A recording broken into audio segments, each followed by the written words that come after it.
காலம் மாறிப்போச்சு. ஒழுங்காக சொன்னடி கேட்டு யாரையும் நம்பாத.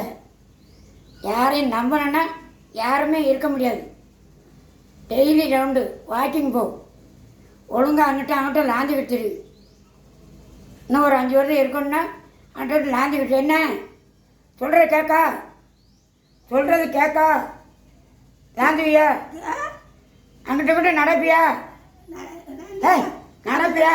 நடக்க மாட்டேன். நடக்கணும். நடந்தால் தான் இருக்க முடியும். எச்சரிக்கை. இது எங்கள் அக்கா.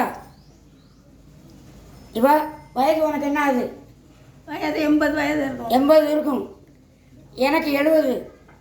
நாங்கள் எல்லாம் எப்படி வாழ்ந்தோம், இப்படி ஆகிட்டோம். பொண்ணு எடுக்க மாட்டேன்னா பொண்ணை நான் தரமாட்டேன்னு சொல்லல. இன்றைக்கி இவளுக்கே அல்வா கொடுக்காங்க நிறைய பேர். யாரும் உதவ மாட்டாங்க. உப்பு கொடுத்தவங்கள உள்ளவரே நான் 8வது வந்திருக்கேன். ஒன்றை தேடி நான் வரேன். நீ என்ன தேடி வர முடியல. நீ நல்லா இருக்கணும்னா அங்கிட்ட வாக்கிங் போ.